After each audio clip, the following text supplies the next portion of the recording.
కర్కాటక రాశి. కర్కాటక రాశి వారికి ఈ నెలలో వీరికి కూడా ఎక్కువగా మిశ్రమ ఫలితాలే గోచరిస్తున్నాయి. ప్రస్తుతం అష్టమ స్థానంలో రాహు యొక్క సంచారం అయితేనేమి, నవమ స్థానంలో శని యొక్క సంచారం వల్ల అయితేనేమి, ఇటు వృత్తి ఉద్యోగాల్లో ఏవో రకమైన చికాకులు ఎదురవుతూ ఉండటం అనేది, మానసికంగా ఎంత ఉల్లాసంగా గడుపుదాం అనుకున్నప్పటికీ కూడా మరోవైపు నుంచి ఏవో రకమైన సమస్యలు ఉత్పన్నం అవ్వడానికి కూడా ఈ నెలంతా ఎక్కువగా కనిపిస్తోంది. మనసు మాట వినకపోవటం, ఆలోచనలన్నీ కూడా ఉక్కిరి బిక్కిరి చేసేస్తూ ఉండటం, మరో పక్క ఊపిరి సలపనివన్నీ ఖర్చులు వెంటాడటం, వీటన్నిటితో కూడా కొంత ఈ కర్కాటక రాశి వారు కలవరపడటం అనేది జరుగుతుంది. అయితే ఏదైతే మరి జూన్ చివరిలో శుక్రుడు మంచి స్థానానికి తన స్వక్షేత్రానికి చేరుకోవటం అనేది వల్ల ఇతరత్ర కూడా కొంత గ్రహాల మార్పు, అంటే ముఖ్యంగా జూలై చివరి నుంచి కుజుడు మరి 3వ స్థానానికి చేరుకోవటం వల్ల తప్పకుండా వారికి ఏదైనప్పటికీ కూడా ఎన్ని రకాలైన సమస్యలు వెంటాడినప్పటికీ కూడా వాటన్నిటి నుంచి తప్పక ఉపశమనం లభించడం అనేది ఉంటుంది. కనుక మనసుని పాడు చేసుకోవటం అనేది అనవసరం. ఏదో అయిపోతుందని చెప్పి మనం భూతద్దంతో సమస్యలు చూసుకోవటం కూడా అంతకంటా అనవసరం. తప్పకుండా మీకు ఈ రెండు కూడా ఏవైతే మీకు ఇప్పుడు మానసికంగా విశ్రాంతి లేకుండా చేస్తున్న గ్రహాలు ఏవైతే ఉన్నాయో అవి శని రాహులు. కానీ మిగతా గ్రహాలన్నీ కూడా మనకి ఎంతో కొంత మేలు చేస్తామనేది ఉంటుంది.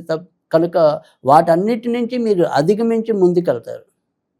ఉద్యోగంలో మార్పు ఒకసారి అనివార్యం కావచ్చు, కానీ ఆ మార్పు మళ్ళీ మనం స్వీకరించేలాగా, ఆ తర్వాత మనకి తప్పకుండా ఎంతో కొంత ప్రయోజనం అందించేలాగా కూడా ఉంటుంది. ఇక ఏదైనా సరే మనం ఇక్కడ ఈ ఉద్యోగంలో మనం కొనసాగలేం, తప్పకుండా మారిపోదాం, ఇది అనవసరం అని ఎవరైతే వారు బాగా ఆందోళన చెందుతున్నారో ఆ ఆందోళన నుంచి కూడా ఉపశమనం లభించడం అనేది ఉంటుంది. కనుక నెమ్మదిగా వీరి యొక్క సమస్యలు ఏవైతే ఉంటాయో ఆ సమస్యలన్నీ కూడా చివరిగా మనం చూసుకున్నట్టయితే కనుక తప్పకుండా గుండె మీద అయితే చెయ్యేసుకోవచ్చు. మరీ ఆందోళన పడటం కానీ, మరీ హైరాణ పడటం కానీ అనవసరం. ఏదేదో అయిపోతుంది అనుకుని ఊహించుకోవటం అంతకంటే అనవసరం. కనుక ఆ విషయాలను పక్కన పెట్టి ఏదైతే మనకి ఆరోగ్యం అనేది ఇంపార్టెంట్, ఆ ఆరోగ్యం అనేది కూడా కొంత ఎప్పుడైతే మనం మానసికంగా ఇబ్బంది పడుతున్నామో అది శరీరం మీద దాని యొక్క ప్రభావం చూపించడానికి ఉంటుంది. ఆ రకంగా మనకి కొంత అనారోగ్యం పొడసూపటం అనేది, ముఖ్యంగా ఈ అరుగుదల కానీ, ఏవైనా సరే ఇన్ఫెక్షన్స్ కానీ, తర్వాత నడుముకు సంబంధించిన విషయాల్లో కొంతవరకు ఇబ్బందులు కానీ ఎదురుపడవచ్చు. ఇవి వాటిని నియంత్రించుకోవాల్సిన అవసరం ఉంటుంది. ఇక కొత్తగా వివాహం కావాలి అనుకునే వారికి వారి ప్రయత్నాలు అయితే కొద్దిగా ఇబ్బందికరంగానే సాగేలాగా కనిపిస్తుంది. సంబంధాలు ఏవైనప్పటికీ కూడా దగ్గర దాకా వచ్చి కుదరకపోవటం కానీ, త్రుటిలో తప్పిపోవటం కానీ, ఇలాంటి వాటికి కూడా ఇలాంటి పరిస్థితులకు దారితీసేలాగానే ప్రస్తుతమైన గోచారం అయితే కనపడుతుంది. ఇక దీర్ఘకాలిక వ్యాధులతో కానీ, లేదా మనకి అంతు చిక్కని రోగాలతో కానీ ఇబ్బంది పడటం కూడా ఈ నెలలో ఎక్కువగానే ఉంటుంది. ముఖ్యంగా ఎక్కడైతే అష్టమ స్థానంలో రాహు వల్ల ఏదైనప్పటికీ కూడా ఆ రోగ నిర్ధారణ అనేది సరైన రీతిలో సాగలేకపోవటం, మరి మనకు వచ్చే రిపోర్ట్స్ ఒకలాగా ఉండటం, మన బాధలు ఒకలాగా ఉండటం, రెండిటికి పొంతం లేకపోవటం, ఈ రకమైన పరిస్థితులు కూడా జూలై నెలలో కర్కాటక రాశి వారికి అనుభవంలోకి రావచ్చు. భార్యాభర్తల మధ్య అనురాగం ఎలా ఉంటుంది అనేది కనుక చూసుకున్నట్టయితే, భార్యాభర్తల మధ్య అనురాగం అనేది పర్వాలా, దానికి వచ్చిన ఇబ్బంది అయితే పెద్దగా ఏమీ కనిపించడం లేదు.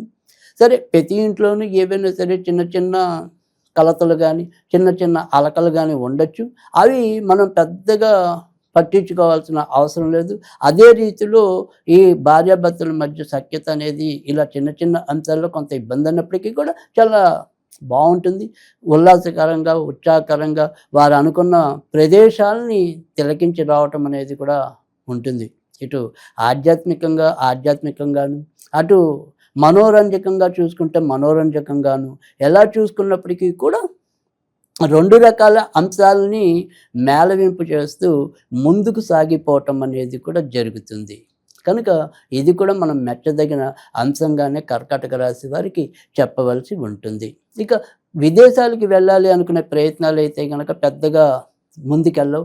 ఏదో రకమైన అవరోధాలు, చిక్కులు ఏర్పడే పరిస్థితులైతే కనిపిస్తున్నాయి. ఇక వ్యాపారస్తులకి ఎలా ఉంటుంది అనుకుని ప్రశ్నించుకున్నట్టయితే గనక తప్పకుండా ముఖ్యంగా మీడియా రంగంలో ఉన్నవారికి, సినిమా రంగంలో ఉన్నవారికి చాలా చక్కటి కొత్త అవకాశాలు లభించడానికి వీలైన గ్రహస్థితి అయితే ప్రస్తుతం ఉంది. తర్వాత స్త్రీలకు సంబంధించిన వ్యాపారాల్లో ఉన్న వాళ్ళు కాస్మెటిక్స్ అనుకోండి, జ్యువెలరీ అనుకోండి, శారీస్‌కి సంబంధించిన విషయాల్లో చక్కటి పురోభివృద్ధి సాగించడం అనేదైతే ఉంటుంది. జనరల్ ఫిజిషియన్స్‌కి, తర్వాత స్త్రీలకు సంబంధించిన అనారోగ్యాల వాటికి సంబంధించిన ఎవరైతే వైద్య నిపుణులు ఉంటారో వారికి ఈ నెల అంతా కూడా చాలా ప్రోత్సాహకరమైన వాతావరణం అయితే గనక కనిపించడం అనేది కూడా ఉంటుంది. వ్యవసాయం మీద ఆధారపడి ఎవరైతే జీవిస్తున్నారో వారికి కూడా ఈ నెల అంతా కూడా ప్రోత్సాహకరంగానే ఉండటం అనేది కూడా కనిపిస్తుంది.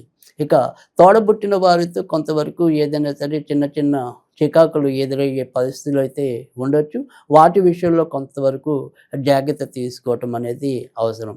ముఖ్యంగా ఈ నెలలోకి వచ్చేప్పటికి ఏంటంటే ఇందాక చెప్పుకున్నట్టు ఈ రాహు శని వల్ల ఈ భావోద్వేగం తరచు నియంత్రణలో లేకపోవటం వల్ల మాట జారటం, ఎవరి మీదైనా సరే ఉన్నట్టుండే అకారణంగా కయ్యానికి కాలు దువ్వటం, ఏదో రకంగా వాదాల్లోనికి వెళ్ళటం, ఈ రకమైన పరిస్థితులు అయితే వీళ్ళు తొందరగా దాని నుంచి మళ్ళీ ఒక రియలైజేషన్కి రావటం వల్ల అవతల వాళ్ళకి సారీలు చెప్పటం అనేది కానీ, అయ్యో మేము కొంత తప్పు చేసామనే పశ్చాత్తాపం అయితే ఉండొచ్చు. కానీ ముందైతే కనుక ఒక్కోసారి ఆ రకమైన తొందరపాటు చర్యలు కూడా ఈ నెలలో వీరికి కర్కాటక రాశి వారికి ఎక్కువగా కనిపించే పరిస్థితి అయితే ఉంటుంది.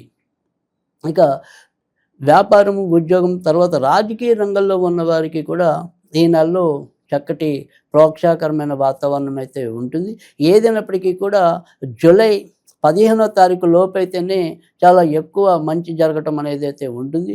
జూలై 15 దాటిన తర్వాత నుంచి ముఖ్యంగా జూలై చివరికి వచ్చేప్పటికీ ఈ రాజకీయ రంగంలో ఉండేవారికి కానీ, దేశ కాలమాన పరిస్థితుల్లో కానీ కొంత ఇబ్బందులు పడే వాతావరణం ఎక్కువగా ఉంటుంది. కనుక ఈ నెలంతా కూడా వీరు ఎక్కువగా సుబ్రహ్మణ్య స్వామిని ఆరాధించడం వల్ల మంచి ఫలితాలు పొందటం అనేది ఉంటుంది. సాధ్యమైనంత వరకు కూడా సుబ్రహ్మణ్య స్వామికి సంబంధించినవి ఏమైనా చదువుకుంటూ ఉండటం, అవకాశం ఉన్న వాళ్ళు మంగళవారాలు సుబ్రహ్మణ్య స్వామికి అభిషేకాలు చేసుకోవటం వల్ల కూడా వారికి ఎదురయ్యే ఎలాంటి సమస్య నుంచైనా సరే బయటపడి ముందుకు రావడానికైతే ఉంటుంది.